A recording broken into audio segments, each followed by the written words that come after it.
ဒီကောင်မလေးကိုမီးရှို့တက်ကိုညောင်ပင်ရှဲကိုရွာသားလေးကအတင်းဆွဲခေါ်နေကြပါတယ်သူ့ညီမလေးကလည်းငိုယူပြီးအတင်းဆွဲထားရင်ရုံးရင်ဆန်ခတ်ဖြစ်နေပါတယ်ကောင်မလေးကလည်းသူကဆုံးမမဟုတ်ပါဘူးပြောပြီးကြောက်လန့်တကြရုံးကနေရပါတယ်သူ့ညီမလေးကလည်းသူ့အမကိုလွတ်ပြီးဖို့တောင်းပန်ပြီးမဲ့ရွာလူကြီးကအတင်းဆောင်တော်လိုက်ကြလဲကြပြီးတွေးထွက်သွားပါတယ်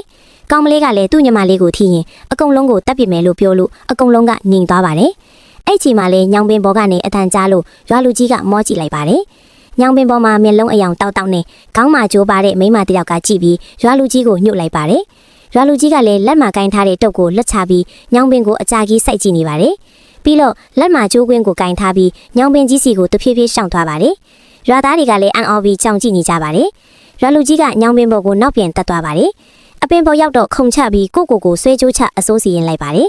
ကာကိုမြင်တော့ရွာသားတွေထွက်ပြေးသွားပါတယ်ကောင်မလေးညီအမထွက်ပြေးတော့မေကြံတော့ရွာသားတွေကကောင်မလေးကိုအသေးတက်ချင်းသူတွေကကောင်မလေးကိုထွက်မပြေးနိုင်အောင်ဝိုင်းထားပါတယ်ပြီးတော့ကောင်မလေးကိုကျိုးနဲ့ညောင်ပင်မှာချီထားပါတယ်ကောင်မလေးကလည်းငိုယူပြီးတောင်းပန်နေပါတယ်ဒါမဲ့လှုပ်ကြံမဲ့သူကအသေးတက်ဖို့မီးတုပ်နဲ့အတူကောင်မလေးကိုမီးရှို့ဖို့အနားကိုတချီပြေးတိုးလာနေပါတယ်အဲ့ချိန်မှာပဲယာဒီဥဒုကလည်းဖောက်ပြန်ပြီးလေချမ်းတီတိုက်ပြီးအိတ်နေတဲ့ရွာသားတချို့ကကြောက်လန့်နေကြပါတယ်ကောင်မလေးကအောင်ငိုယူပြီးဆက်တိုက်တောင်းပန်နေပါတယ်ဒါမဲ့လှုပ်ကြံမဲ့သူကကောင်မလေးကိုအောက်ကနေမီးရှို့လိုက်ပါတယ်